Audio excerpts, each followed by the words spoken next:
Good morning. Our hand today is going to be Pocket Kings 10 NL game. I'm going to say this one could be an interesting one because we are deep and the other player in the hand is deep. So early position player open raises to 3 big blinds and it folds to me. This player is playing 32-2. He looks loose, and really he is. You can see that he plays about 17%, 18% in early position, and then he gets looser as he gets closer to the button until he's playing about 50%. Now, a lot of these players, when they're this loose because they are limping a lot, but not this player. This player is raising first in. Basically, anytime he plays, he doesn't limp at all, and he doesn't really let's see here. He doesn't really limp a whole lot if there's previous limpers ahead of him. Normally it's going to be raising, so this guy is a loose aggressive player. We should probably color code him as such. As somebody that probably needs to, we need to pay attention to. However, he's showing a $7 loss overall. So we're looking at about 18% of hands here that he's going to be open raising. And I put together a range that looks something like this. I do think ace-10 off is going to be in his range. I got broadways, pocket pairs. We could argue if we have like the small pocket pairs, and if we don't, then we're going to probably add back the rest of the suited aces. But I think it's going to be a range something like this, definitely high. And then as he improves in position, he's going to start adding more and more of these types of hands in here and then up here. So that's going to be his range. My range, this is a 3-bet, obviously with the king, but we're doing our ranges, so that's our standard 3-bet. I think with this player's looseness, we're going to be doing a 3-bet or call range as well, making that a 3-bet. So we're going to go for this one. All these hands, basically. We're going to go ahead and 3-bet, and we're going to 3-bet to about 10. So we can go 9 or 10. That's probably suitable. And everyone else folds behind us, which is, I say it's good because it's going to get us heads up, and we'd rather take kings heads up. So everyone folds behind us, and villain 4 calls. Now the question is, does he call with everything that he open raised with? He obviously can fold. He folds a 3-bet, 3 out of 8. So 3/8, about 37% or so, 37.5%. So we've got 3-bet range. We got a 4-bet range of kings and ace kings, called 3-bets out of position. We've got some hands there. So I think probably a player like this is going to be probably going to be getting rid of some of these weaker hands here. Probably calling maybe with some of these, getting rid of some of his suited connectors, and probably the lower pocket pairs is going to be what I would guess. I do think he's going to 4-bet kings plus ace king at least. So I think we're looking at a range something maybe like this. We'll add ace, jack, king, queen. So he's got to fold 38%. We started at 18, so we still have maybe that might be a little bit better. We'll go with that range. All right, flop comes 9-9-4. It's actually pretty good. So it's not likely that villain's going to hit a 9 because there's 2 9s on the board. And for a player like this, if he is playing a pretty decent loose aggressive, he'll know also that this board's unlikely to hit me. So really, when you think about the hands that I have, I've got the high pocket pairs. I've got queens plus aces, or queens plus. I've got the ace king, ace queen. I might have some suited connectors as well. So there's hands in my range that doesn't connect at all yet. I think I'm still going to be c-betting.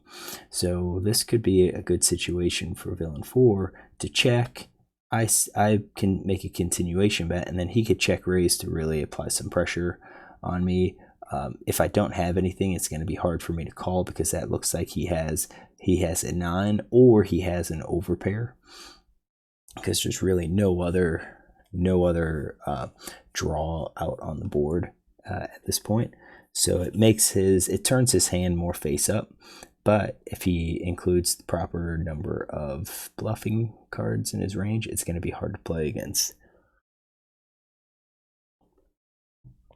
I would have to consider, basically I would only be able to continue with an overpair here. And so like 10s, 10s plus. And do I have 10s as a 3-bet range? I know I do. I know that is in my range. You can see my range here. So I have those, but would I continue with any of these? Probably not. If I think he can make that play as a bluff, then I think we probably have to call with some of those.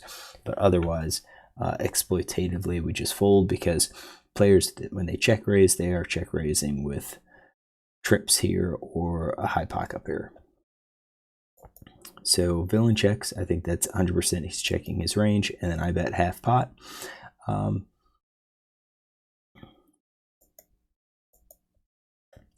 Half pot decision.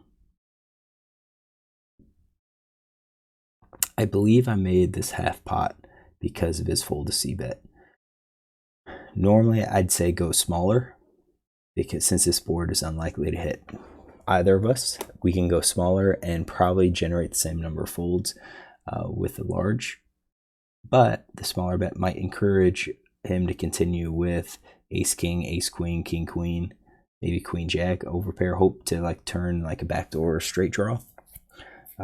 So a smaller bet might encourage a call. But here we see that he folds a c-bet less than half percent, or less than 50% of the time. So we should be taking advantage of the fact that he's really not going to be folding. And if he's not going to be folding here, then we should try to maximize our expectation. So to go half, we could probably go larger too. Difficulty that we have is that we're deep.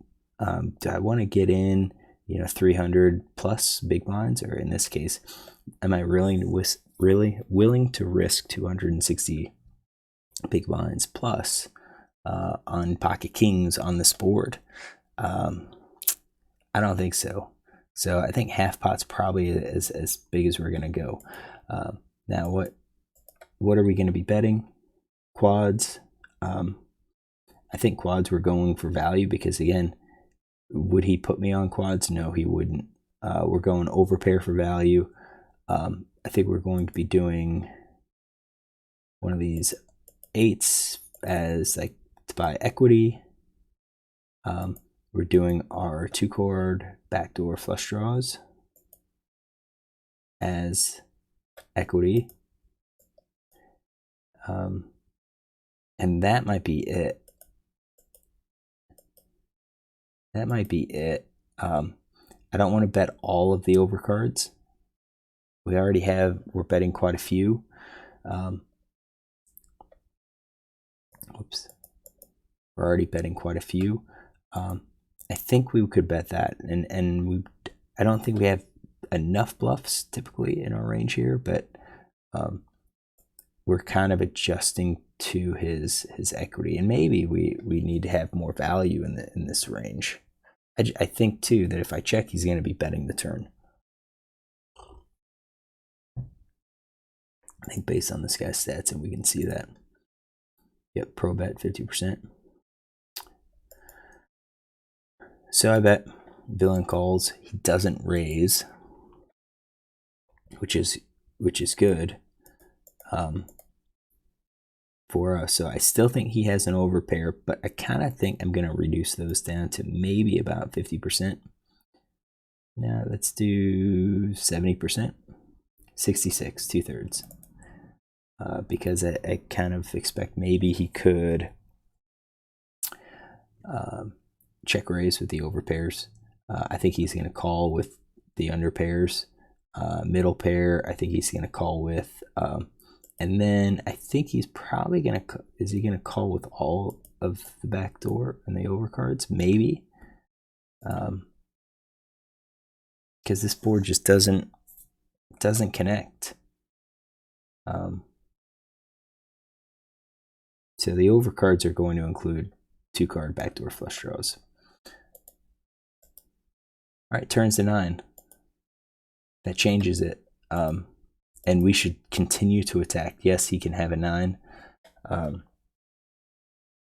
But are we going to get, I think we're going to get at least one more street, unless he doesn't believe me, and then we could get 2 streets.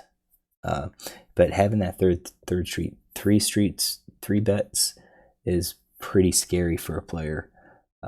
So I think we've got one more street of value. We can take it now. We could take it on the river.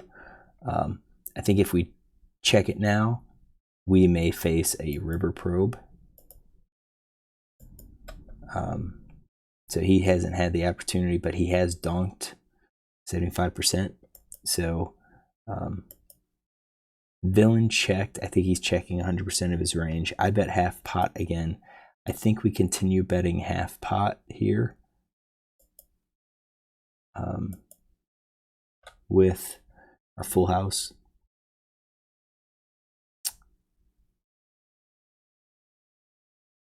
Yeah, full house, you know, with the overpair. I think we continue with our trips. At this point, I don't think it matters if we have a flush draw or not. And then I think we bet as a bluff with our ace high and maybe our king high. I don't even care for our king high. I think ace high is what we're going for. I think king high is just, if villain's calling, he's probably calling with an ace. But we'll include that in as part of our, you know, strategy. So we're getting down to like what we would typically do on the river. So a 3-to-1 type bet, or is it 2/3, 1/3? So we bet villain calls. So I think he's still gonna call with full house. Would he raise? Man, I don't. Maybe. I think he's calling with all of those hands. I don't think the flush draw matters anymore. And then we'll add ace high to his call. River's a queen. If he has pocket queens, I kind of expect him to raise at some point with the overpair, unless he thinks I'm aggressive, which I could be. I mean, you see my c-bet stats are actually fairly high. You could see that once he calls, he seems to always call. He's never really faced a whole lot of barrels. So villain checks again. I think he's checking 100% of the range, and then it's on us. What do we bet? What do we go for value? Do I think I can get another street of value? And what calls again? I think if we bet again, villain's gonna call with the full house.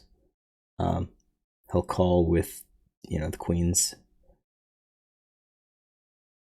and probably all of those.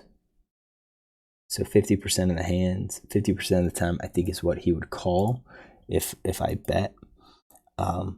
We don't have the highest full house because we don't have the set, but I think we would continue betting the queens. I think we would bet, we should possibly be betting the overpair. But how much of his range is he folding? If he folds like 7s and 8s, let's get those. Oh, that didn't change much.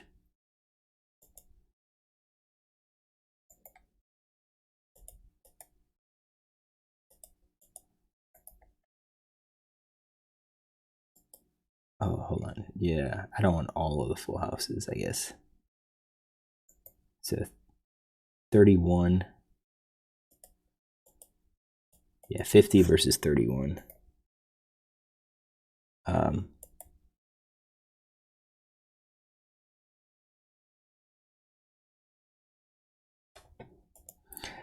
there's no value in us betting and getting ace high to fold unless we have ace high. And even if we have ace high, we beat all of those hands. So all of the ace kings we beat. Question is, would he fold like sevens and eights? And I don't think he will. I think there's a lot of players that would play ace king like this, ace jack. So I kind of feel like here I took the conservative, the safe approach of checking, which I don't really like. I think he has enough hands that he's going to be calling with here that I think we bet with our kings, and then as a bluff we ourselves bet with like the king jack as a bluff. I don't think I think we can check. No, we don't want to do all of them. I think we can check like the eights, tens, and jacks, because I think that's kind of like maybe we're ahead, maybe we're not. I don't think, and we don't think he's going to fold those. So I think the queens, yeah, ace, queen, king, queen, we bet for value. The overpair we bet for value. The pocket queens we bet for value, and of course, you know, quads if we have it, which we don't. So then that leaves kind of like the nothing hands, and I think ace 10. I think we're betting as a bluff. So I didn't bet, which I think is kind of a mistake. I think we could have gotten some more value. Villain shows 2-4, which is actually just 100% surprising that he has 2-4, but he had the bottom pair. He's going to call again. He's going to call again. That wasn't even in his range. He bet, and then he called a 3-bet. And I think that was on here too. Called 3-bet out of position. And that's with Jack 9-4-2. That's unusual. Thing is, though, is that I probably wouldn't have put that in his early, that's not in his early position range. And he's not really in mid position. So,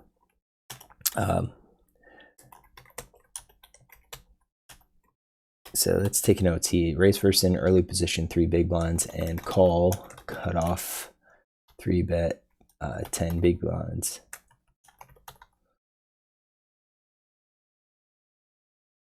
With 4-2 clubs. He's out of position. And then check, call 50%, check, call 50%, check on a 9 of clubs, 9 of hearts, 4 of diamonds, 9 of diamonds, queen of clubs. There's a possibility he would fold because he's scared of the queen, but I just don't think he will. All right, so I think mistake was not betting that last time, and kind of with the deep stacks, it's possible that maybe I should have sized down a little bit on the flop, and that would have kept it low, the pot kind of low, because betting half pot is now 40, 40 big blinds, 43 big blinds. That's pretty big at this spot. If we bet smaller as a C bet, then that means our turn and our river bet would be smaller, and that may have made it another 3 street. It would have made us a little bit more, not a whole lot more, but it would have made us a little bit more. All right, so hopefully you like this hand. If you do, look tomorrow for another one.